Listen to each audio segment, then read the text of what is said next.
અધ્યાય 11.1 દાખલા number 4 10 centimetre ત્રિજ્યાવાળા વર્તુળની જીવા કેન્દ્ર આગળ કાટખૂણો આંતરે છે તેને અનુરૂપ નંબર 1 લઘુવૃત્તખંડ, નંબર 2 ગુરુવૃત્તાંશનું ક્ષેત્રફળ શોધો.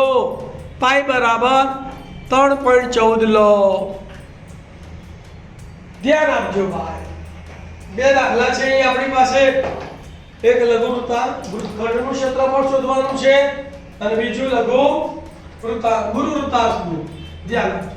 એક વર્તુળ દોરી કાઢ્યું, 10 સેન્ટીમીટર ત્રિજ્યાવાળા વર્તુળની જીવા એટલે એક વર્તુળ દોર્યું. એની આ જીવા AB, વર્તુળનું કેન્દ્ર O. આ કેન્દ્ર O આગળ અહીંયા કેટલા અંશનો ખૂણો બતાવે છે? કાટખૂણો. એટલે થીટા બરાબર કેટલા થાય? ત્રિજ્યા 10 સેન્ટીમીટર ત્રિજ્યા, તો r બરાબર 10. r અને થીટા મળી ગયા. r અને થીટા મળી જાય એટલે કંઈ પણ ગણી શકાય. લખીશું અહીં વૃત્તાંશની ત્રિજ્યા r બરાબર 10 સેન્ટીમીટર છે અને થીટા બરાબર 90 અંશ છે. પાઈ ની વેલ્યુ તમને આપેલી છે રકમમાં 3.14. હવે પહેલા લઘુવૃત્તખંડનું ક્ષેત્રફળ શોધો. લઘુવૃત્તખંડ એટલે જીવા અને ચાપથી રચાતું ક્ષેત્રફળ. લઘુવૃત્તખંડ એટલે જીવા અને ચાપથી રચાતું ક્ષેત્રફળ. આ ક્ષેત્રફળ તમારે શોધવાનું છે. તો આનું તો કોઈ સૂત્ર છે નહીં.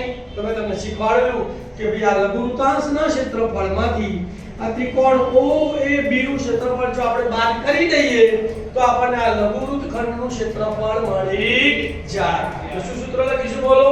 લઘુવૃત્તખંડનું ક્ષેત્રફળ બરાબર લઘુવૃત્તાંશનું ક્ષેત્રફળ માઈનસ ત્રિકોણ OAB નું ક્ષેત્રફળ. તો લઘુવૃત્તાંશના ક્ષેત્રફળનું સૂત્ર બોલો, આપણને ખબર છે પાઈ r સ્ક્વેર થીટા, પાઈ r સ્ક્વેર ગુણ્યા થીટા અપોન 360 માઈનસ.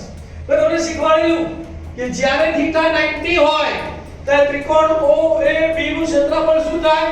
તો 1/2 પાયો ગુણ્યા વેધ. તો પાયો પણ r છે, વેધ પણ r છે, એટલે કે 1/2 r સ્ક્વેર. તો શું યાદ રાખવાનું તમારે અહીંયા બોલો? 1/2 r સ્ક્વેર. તો લઘુવૃત્તખંડના ક્ષેત્રફળનું સૂત્ર શું આવ્યું બોલો? પાઈ r સ્ક્વેર ગુણ્યા theta upon 360 minus 1/2 r square. કિંમતો મૂકો ચલો. તો પાઈ ની વેલ્યુ કેટલી છે બોલો? 3.14 એટલે 314/100 લખાય.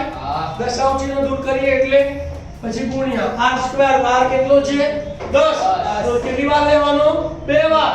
તો r સ્ક્વેર એટલે અહીંયા 10 ગુણ્યા 10. પછી થીટા કેટલો છે બોલો? 90. તો થીટાની જગ્યાએ કેટલા લખીશું? 90 અને છેદમાં 360 માઈનસ 1/2 r સ્ક્વેર. તો r સ્ક્વેર એટલે 10. 10 કેટલી વાર લખવાનો? બે વાર. 10 ગુણ્યા 10. છેદું ડાળું છે, ધ્યાન આપજો ભાઈ. શૂન ગઈ, શૂન ગઈ, શૂન ગઈ, શૂન ગઈ, શૂન ગઈ, શૂન ગઈ અને 9 ચોક 36. તો અહીંયા કેટલા આવશે? 4. હજી બે ભાગ ચાલશે બરાબર. અહીંયા કેટલા આવશે? 2 દુ 4 અને અહીંયા 2 157 બરાબર. 2 એકા 2, 1 વધુ એટલે 11, 2 પંચા 10, 1 વધુ એટલે 14, 2 સીતા 14. અહીંયા જો ભાગ ચાલશે 2 પંચા 10. તો અહીંયા કેટલા વધ્યા અંશમાં બોલો? તો અંશમાં વધ્યા 157 અને છેદમાં વધ્યા 2. તો બરાબર શું લખીશું બોલો? 157 ભાગ્યા 2 ઓછા અહીંયા કેટલા વધ્યા? 5 ગુણ્યા 10. કેટલા વધ્યા? તો 5 દાન 50. 157 ના અડધા બોલો તો 2 સીતા 14. 15 માંથી 14 ના 1 વધ્યા, ઉપર ઉતાર્યો 7 એટલે 17, 2 અઠ્ઠા 16. 17 માંથી 16 જાય તો 1. હવે દશાંશ ચિહ્ન મૂકીને શું મૂકીને 10. તો 2 પંચા અને 10 ઓછા 50.0. દશાંશ ચિહ્ન પછી ગમે તેટલા 0 મૂકો, જવાબમાં કોઈ ફરક પડતો નથી. અહીંયા દશાંશ ચિહ્ન પછી એક આંકડો છે તો આપણે અહીંયા એક આંકડો મૂકવાનો. ચલો 0.5 માંથી 0 ગયા તો 0.5. દશાંશ ચિહ્નના દશાંશ ચિહ્ન 8 માંથી 0 ગયા તો 8. 7 માંથી 5 ગયા તો 2. તો બરાબર 28.5 ચોરસ સેન્ટીમીટર. તો લઘુવૃત્તખંડનું ક્ષેત્રફળ કેટલું આવ્યું બોલો? 28.5 ચોરસ સેન્ટીમીટર. બીજો પ્રશ્ન પૂછ્યો છે ગુરુવૃત્તાંશનું ક્ષેત્રફળ શોધો. તો ગુરુવૃત્તાંશના ક્ષેત્રફળનું સૂત્ર મેં તમને લખાયેલું કે પાઈ r સ્ક્વેર ગુણ્યા 360 માઈનસ થીટા અપોન 360. તો ગુરુવૃત્તાંશનું ક્ષેત્રફળ બરાબર પાઈ r સ્ક્વેર ગુણ્યા 360 માઈનસ થીટા અપોન 360. તો બોર્ડ પર ધ્યાન આપજો. ચલો બરાબર ના બરાબર પાઈ ની જગ્યાએ 314 છેદમાં 100 r સ્ક્વેર એટલે ત્રિજ્યા કેટલી છે 10. તો 10 ગુણ્યા 10 અને ગુણ્યા 360 માઈનસ થીટા કેટલો છે 90 અને છેદમાં 360. હવે એની બાદબાકી કરીશું. શૂન્ય ગઈ શૂન્ય ગઈ શૂન્ય ગઈ શૂન્ય ગઈ એટલે કેટલા વધ્યા અહીંયા 314 ગુણ્યા 360 માંથી 9 બાદ કરો તો 0 માંથી 0 ગયા તો 0. 6 માંથી 9 જાય ના જાય તો 3 ઉપર 10 કો અહીંયા આયા 3 ઉપર 2 અને 6 ઉપર 16. 16 માંથી 9 બાદ કરો તો 7 અને 2 ના 2 270 ભાગ્યા 360 છે. દુડે છે જોઈ લો અહીંયા 0 ગયા 9 ભાગ ચાલશે 9 તરી 27 અને 9 ચોક 36. 2 ભાગ ચાલશે 2 દુ 4 અને અહીંયા આવશે 157. કૌંસમાં કેટલા વધ્યા 157 ગુણ્યા 3 અને છેદમાં કેટલા આયા 2.